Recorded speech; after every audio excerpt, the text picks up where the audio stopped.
राधा रानी की अटारी पर आप कभी गए हैं बरसाना? बिल्कुल। उससे नीचे एक समाधि बनी है गुलाब खान।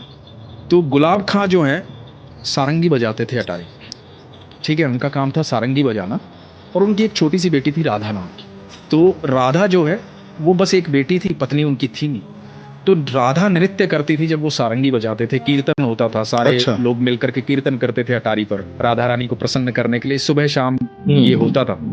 और यही उनकी दिनचर्या थी और यही जीवन यापन का साधन भी था। तो वहीं से उनको भोजन प्राप्त होता था, जो प्रसाद में मिलता था वही ग्रहण करते थे बेटी और बाप जो हैं। तो ऐसे करते करते समय बीतता जा रहा था, राधा बड़ी होती जा रही थी। जब राधा बड़ी हो गई तो वहाँ के गोस्वामी जी ने, कुछ लोगों ने कहा कि भाई राधा का विवाह कर दे, शादी कर दे।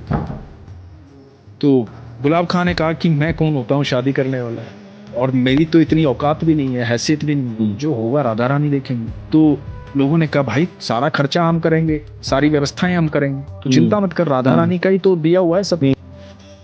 तो एक लड़का देखा गया और राधा की शादी कर दी गई। अब जब राधा की शादी हो गई तो गुलाब खां से ये जो वियोग था ना, ये सहन नहीं। अब जो बेटी सुबह शाम उसके साथ रहती थी, सारंगी बजाता था, नृत्य करती थी, हर समय बाबा बाबा बाबा बाबा, वो सुन नहीं पा रहा था, वो बाबा बाबा रोता रहता था उसकी याद में। लोगों ने बहुत समझाया कि बेटी पराया धन होती है। उसका विवाह हो गया, वो चली गई, सारंगी बजाना छोड़ दिया, सारा दिन राधा राधा करता रहता था। एक दिन हुआ क्या कि गुलाब खां दिखाई नहीं दिया किसी को। खूब तलाश किया, गुलाब खां कहीं नहीं मिला। तो लोगों को लगा कि बेटी के वियोग में आ गया था, दुखी हो गया था, हो सकता है बैकुंठ धाम चला गया हो, उम्र भी हो गई थी उसकी। तो लोगों ने एक समाधि बनवा दी गुलाब खां की याद बरसाना। एक दिन गोस्वामी जी अटारी से नीचे आ रहे थे, महल से नीचे आ रहे थे, राधा रानी के महल से। तो गोस्वामी जी को आवाज सुनाई दी पीछे से कि गोस्वामी जी राधे राधे। पीछे मुड़ के देखा तो गुलाब खां खड़ा। बोला कहाँ थे तुम, इतने दिन से दिखाई नहीं दी, हमने तो कभी अटारी पर देखा नहीं तुझे। तो बोले नहीं, एक दिन क्या हुआ कि मैं रात को, उस दिन रात को सब लोग चले गए थे, मैं यहाँ रो रहा था, राधा राधा चिल्ला रहा था। एक छोटी सी बच्ची आई और बोली बाबा सारंगी नहीं बजाओगे,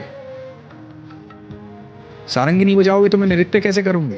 मैंने सारंगी बजाई, वो मेरे को अंदर लेकर चली गई महल के, और महल में वहां ठाकुर जी थे, राधा रानी थी, और रास हो रहा था। अब वो रास करते और मैं सारंगी बजाता, मैं वहीं रहता हूँ। अब मेरी राधा हर समय मेरे साथ रहती है।